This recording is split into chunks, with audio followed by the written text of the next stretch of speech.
Furthermore, I provided scaffolded paragraphs and sentence stems so that the student had the foundations to begin analysing an article. By tailoring individualised tasks, I am instilling an equitable education within my classroom.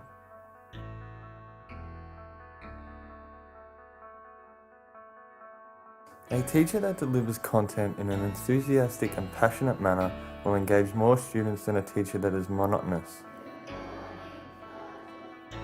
It's obvious when someone isn't confident and doesn't understand the content they're trying to teach.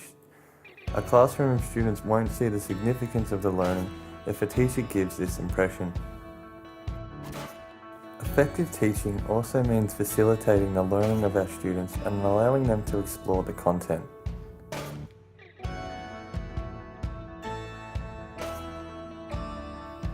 This means being a flexible practitioner and being able to realise that some knowledge is best acquired through trial and error and kinesthetic experience rather than reading, writing and comprehension. This requires patience from both the teacher and student and an understanding that time frames can be detrimental to the learning of the students. I complete pre- and post-assessment in each class that I teach in order to measure my students' development. As part of the Point Cook Senior Secondary College learning cycle, it is important for the student and teacher to consider the knowledge and skills they have learnt throughout the lesson. I have demonstrated a diverse range of reflective tasks throughout my classes and use these as a measure of success for the student. Another method that I use in the classroom to measure the success of each student involves outlining the learning intention and success criteria in the beginning of the lesson. Providing a clear and continual understanding of the intentions of the lesson and explaining what success looks like for the student helps them understand how to achieve the learning outcomes of the lesson.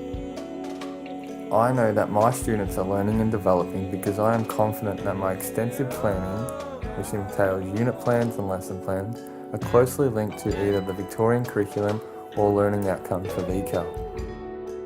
My preparation ensures that each task is linked to the previous task, which allows students to build on the knowledge that they already have. What is my understanding of learning for the future? Preparing students for the future is ultimately the responsibility of the student and teacher. As educators, it is our role to provide the tools and framework for students to be positive and active members of the society in which they prescribe themselves to. I have focused heavily on group work within my Year 11 VCAL class to simulate real-life situations they may encounter in the workplace and community. We should be preparing our students for a future that requires the skills of teamwork and independence. To be able to understand the future, we must first understand the present. With this in mind, it is quite clear that we live in a society dependent on ICT. As a 21st century educator, it is my responsibility to build on the increasing and wide-ranging experiences in the use of digital technology that students have access to both in the classroom and at home.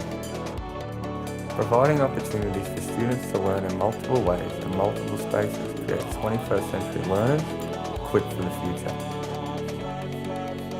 There is no definitive answer as to what my teaching will look like in the future. This is because I am constantly changing and developing my processes and method. What I do know is that my teaching will continue to instill confidence in students, to explore and examine, to question and ponder, and lastly to evaluate and reflect. Thank you for listening to my presentation on me as a learner and teacher. Created using Powtoon.